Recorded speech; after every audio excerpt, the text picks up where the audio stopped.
കൂടുതൽ വാർത്തകളും വീഡിയോകളും കാണാൻ ഈ ചാനൽ സബ്സ്ക്രൈബ് ചെയ്യുക. കൂടെ ബെൽ ബട്ടൺ അമർത്തുക. Please subscribe our channel. നമസ്കാരം. മാന്യ പ്രേക്ഷകർക്ക് ജ്യോതിഷ സംബന്ധമായിട്ട് വിഷയങ്ങളിലേക്ക് സ്വാഗതം.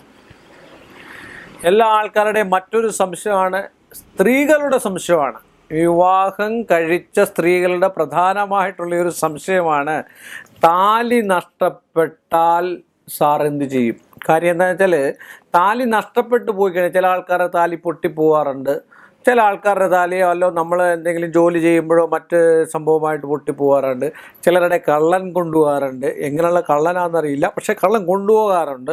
ചില ആൾക്കാരുടെ ഇങ്ങനെയൊക്കെ താലി ഭർത്താവ് ചോദിക്കും, അപ്പം താലി എന്തിയേ, അപ്പം താലി കാണാനില്ല. അപ്പം നഷ്ടപ്പെടുക എന്ന് പറഞ്ഞാൽ അതൊരു നിമിത്തമാണ്. ഒരു കാരണവശാലും ഞാൻ നേരത്തെ പറഞ്ഞ പോലെ നമ്മുടെ കല്യാണ വസ്ത്രങ്ങളെ, താലി, മോതിരം ഇതൊന്നും നഷ്ടപ്പെടുത്താൻ പാടില്ലെന്നാണ് ആചാര്യ മതം. പക്ഷേ ഇന്നത്തെ കാലത്ത് മോതിരം ആണെങ്കിലും കല്യാണ മോതിരം ആണെങ്കിലും കൊണ്ട് പണയം വെക്കാറുണ്ട്. ഒരു ആവശ്യം വന്നു കഴിഞ്ഞാൽ പണയം വെച്ചേ പറ്റുള്ളൂ. അത് വേണ്ടാന്നൊന്നുമല്ല ഞാൻ പറഞ്ഞതിൻ്റെ വിഷയം. കാര്യം അത് നഷ്ടപ്പെട്ട ഓരോ സൂചനകളാണ്. ഈ പണയം വെക്കുന്നത് എന്തിനാ? കാശിൻ്റെ ആവശ്യത്തിന് വേണ്ടിയാണ്. അപ്പം തരം നഷ്ടപ്പെടുന്നതുകൊണ്ടാണ് ഇത് പണയം വെക്കുന്നത്, അല്ലേ? എന്ന് പറഞ്ഞതുപോലെ നമ്മൾ താലി നഷ്ടപ്പെട്ടു കഴിഞ്ഞു കഴിഞ്ഞാൽ ഭാര്യാഭർത്തൃ ബന്ധത്തിനൊലച്ചിലോ അവർ തമ്മിലുള്ള മാനസികാവസ്ഥയ്ക്കോ എന്തൊക്കെയോ കുഴപ്പമുണ്ടെന്നാണ്. കാരണം എന്താണെന്ന് ചോദിച്ചു കഴിഞ്ഞാൽ, ഇപ്പം എൻ്റെ ഭാര്യയുടെ താലി നഷ്ടപ്പെട്ടു, എൻ്റെ ഇടയ്ക്കിൽ വന്നു പറഞ്ഞു, അതൊരു ദോഷത്തെ അല്ലെങ്കിൽ ദുരിതത്തെ, ഒന്നിൽ എൻ്റെ സമയം മോശം കൊണ്ടോ കണ്ടകശനി കൊണ്ടോ എനിക്ക് എന്തെങ്കിലും അപകട രോഗങ്ങൾ ദുരിതങ്ങളൊക്കെ ഉണ്ടാകാനുള്ള ഒരു സമയത്തായിരിക്കും, അല്ലെങ്കിൽ ഞാൻ വേറൊരു സ്ത്രീയുമായിട്ടുള്ള ഒരു അവസ്ഥാന്തരം ഉണ്ടാകുമ്പോഴായിരിക്കും ഈ കുട്ടിയുടെ അല്ലെങ്കിൽ എൻ്റെ ഭാര്യയുടെ താലി നഷ്ടപ്പെടുക. അപ്പം അങ്ങനെയൊക്കെയുള്ള ഒരു അവസ്ഥ ഉണ്ടാകുമ്പോഴാണ് താലി നഷ്ടപ്പെടുക.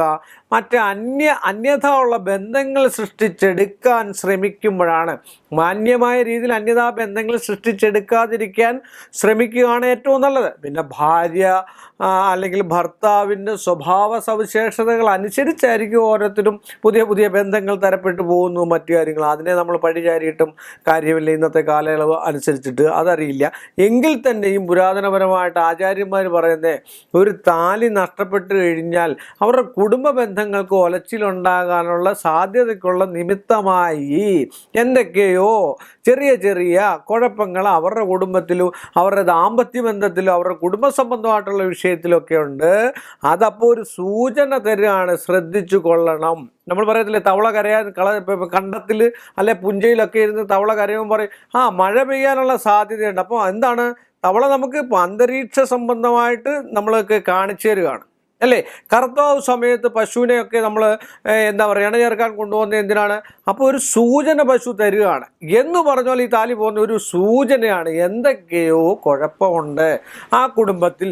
അങ്ങനെയുള്ള സമയത്ത് നല്ലൊരു ജ്യോതിഷനെ പോയി കാണണം, അല്ലെങ്കിൽ നല്ലൊരു ആചാര്യനെ പോയി കാണണം, അല്ലെങ്കിൽ നല്ലത് പറഞ്ഞു തരുന്ന ഒരാൾക്കാരെ, ഒരു പാരമ്പര്യ വ്യവസ്ഥയായിട്ട് പറഞ്ഞു തന്നുകൊണ്ടിരിക്കുന്ന ആൾക്കാരെ പോയി കാണണം.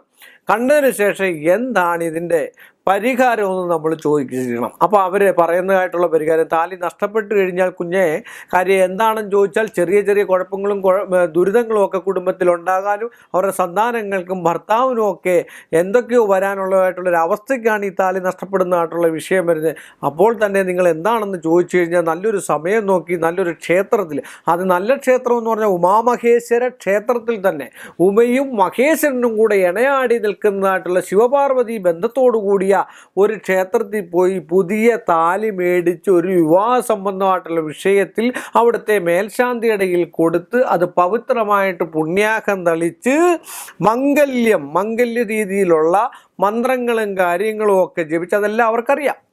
ആ ഒരു മന്ത്രങ്ങൾ ജപിച്ച് നിവേദ്യം കൊടുത്ത് ഒരു 2-3 പേർക്ക് അന്നദാനം കൂടെ കൊടുത്തതിന് ശേഷം മാത്രമേ അടുത്ത താലി ഭർത്താവിനെ കൊണ്ട് ചാർത്തിപ്പിക്കാവൂ.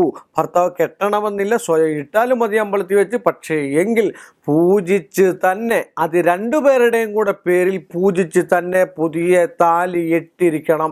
ചിലർ താലി നഷ്ടപ്പെട്ടു പോകതല്ലേ, ഇനി ദോഷമൊന്നും ഉണ്ടായില്ല എന്ന് പറഞ്ഞ് നടക്കുന്നവരുണ്ട്. അങ്ങനെയുള്ള 100% ആൾക്കാർക്ക് അബദ്ധങ്ങളെ പറ്റാറുള്ളൂ. അതുകൊണ്ട് താലി നഷ്ടപ്പെട്ടു കഴിഞ്ഞാൽ പുതിയ താലി വാങ്ങണം. പുതിയ താലി വാങ്ങിച്ച് പൂജിച്ച് കഴുത്തിൽ ധരിക്കണം. സുമംഗലിയായിരിക്കണം എപ്പോഴും. ഭർത്താവിനോട് ചേർന്നിരിക്കുമ്പോൾ നന്മ വരുത്തക്ക രീതിയിൽ വേണം ഭാര്യയുടെയും ഭർത്താവിൻ്റെയും പെരുമാറ്റം. അതുകൊണ്ട് എല്ലാവരും ഇതുപോലൊക്കെ ചെയ്ത് കണ്ടു കഴിഞ്ഞാൽ സാമാന്യേന ഫലങ്ങളും ഗുണങ്ങളും ഒക്കെ ഉണ്ടാക്കും. ആചാര്യന്മാരും പഴയ ആൾക്കാരും പറയുന്നതൊന്നും തെറ്റുകളല്ല, ശരികൾ തന്നെയാണെന്ന് നമ്മൾ മനസ്സിലാക്കണം. താലിക്ക് വലിയൊരു പ്രാധാന്യമുണ്ട്, മഹത്തരമായൊരു പ്രാധാന്യം നമ്മുടെ ഭാരതത്തിനുണ്ട് എന്ന് പറഞ്ഞുകൊണ്ട് ഈ എപ്പിസോഡ് ഞാൻ ഇവിടെ അവസാനിപ്പിക്കുന്നു. വീണ്ടും കാണുന്നത് വരെ നമസ്കാരം. കൂടുതൽ വാർത്തകളും വീഡിയോകളും കാണാൻ ഈ ചാനൽ സബ്സ്ക്രൈബ് ചെയ്യുക. കൂടെ ബെൽ ബട്ടൺ അമർത്തുക. Please subscribe our channel.